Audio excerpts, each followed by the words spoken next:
आज की कहानी कृपाचार्य तथा द्रोणाचार्य की कथा। गौतम ऋषि के पुत्र का नाम भरद्वाज था। उनका जन्म बाणों के साथ हुआ था। उन्हें वेदाभ्यास में जरा भी रुचि नहीं थी और धनुर्विद्या से उन्हें अत्यधिक लगाव था। वे धनुर्विद्या में इतने निपुण हो गए थे कि देवराज इंद्र उनसे भयभीत रहने लगे। इंद्र ने उन्हें साधना से डिगाने के लिए नामपदी नामक एक देवकन्या को उनके पास भेज दिया। वह देवकन्या के सौंदर्य के प्रभाव से सरद्वान इतने काम पीड़ित हुए कि उनका वीर स्खलित होकर एक सरकंडे पर आ गिरा। वह सरकंडा दो भागों में विभक्त हो गया, जिसमें से एक भाग से कृप नामक बालक उत्पन्न हुआ और दूसरे भाग से कृपी नामक एक कन्या उत्पन्न हुई। कृप की धनुर्विद्या में अपने पिता के समान ही पारंगत हुए। भीष्म जी ने इन्हीं कृप को पांडवों और कौरवों की शिक्षा के लिए नियुक्त किया और वे कृपाचार्य के नाम से विख्यात हुए। कृपाचार्य के द्वारा पांडवों तथा कौरवों की प्रारंभिक शिक्षा समाप्त होने के पश्चात अस्त्र शस्त्रों की विशेष शिक्षा के लिए भीष्म जी ने द्रोणाचार्य नामक आचार्य को नियुक्त किया। इन द्रोणाचार्य की भी एक विशेष कथा है। एक बार भरद्वाज मुनि यज्ञ कर रहे थे। एक दिन वे गंगा नदी के स्नान कर रहे थे।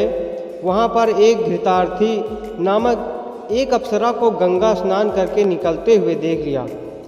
उस अप्सरा को देखकर उनके मन में काम वासना जागृत हुई और उनका वीर स्खलित हो गया, जिसे उन्होंने एक यज्ञ पात्र में रख दिया।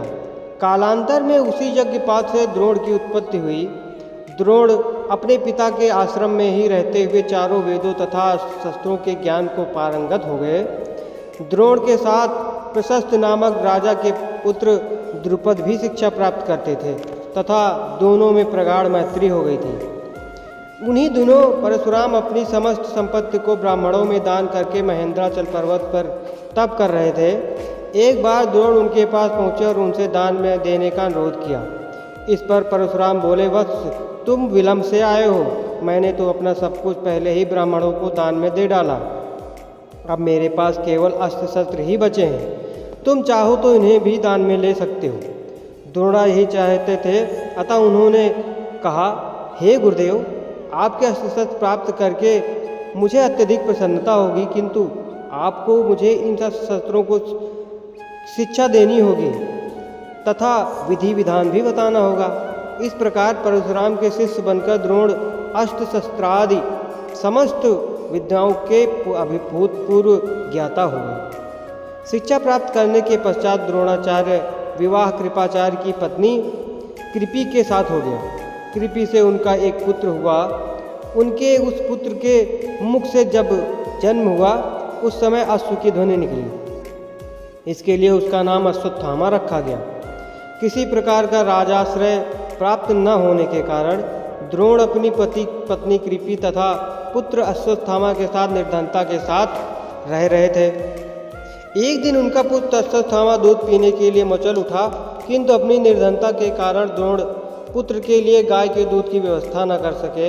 अकस्मात उन्हें अपने बाल्यकाल के मित्र राजा द्रुपद का स्मरण हो आया, जो कि पांचाल देश के नरेश बन चुके थे। द्रोण ने द्रुपद के पास जाकर कहा, मित्र, मैं तुम्हारा सहपाठी रह चुका हूँ। मुझे दूध के लिए एक गाय की आवश्यकता है और तुमसे सहायता प्राप्त करने की अभिलाषा लेकर मैं तुम्हारे पास आया हूँ।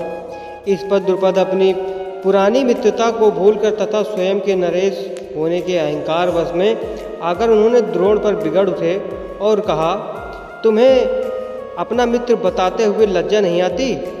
मित्रता केवल समान वर्ग के लोगों में होती है। तुम जैसे निर्धन और मुझ जैसे राजा में नहीं। अपमानित होकर द्रोण वहाँ से लौट आए और कृपाचार्य के घर गुप्त रूप से रहने लगे।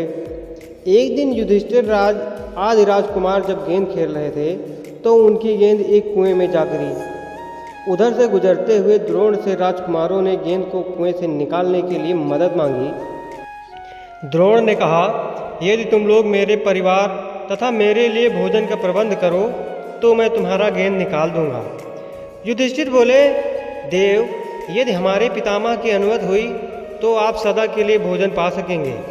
द्रोणाचार्य ने तत्काल एक मुट्ठी सीख निकाली और उसे मंत्रों से अभिमंत्रित किया और एक सींग से गेंद को छेदा, फिर दूसरी सींग से गेंद में फंसे सींग को छेदा। इस प्रकार सींग से सींग को छेदते हुए गेंद को कुएं से निकाल दिया। इस अद्भुत प्रयोग के विषय में तथा द्रोणा के समस्त विषयों में प्रकांड पंडित होने के विषय में ज्ञात होने पर भीष्म पितामह ने उन्हें राजकुमारों की उच्च शिक्षा के लिए नियुक्त कर राजाश्रय में ले लिया और द्रोणाचार्य के नाम से विख्यात हुए। दोस्तों, आपको ये कहानी कैसी लगी हमें कमेंट करके ज़रूर बताएं। अगर वीडियो अच्छी लगी हो तो लाइक करें, शेयर करें और हमारे चैनल स्पाइसी स्टोरीज़ को सब्सक्राइब करके बेल आइकन को दबाना ना भूलें। धन्यवाद।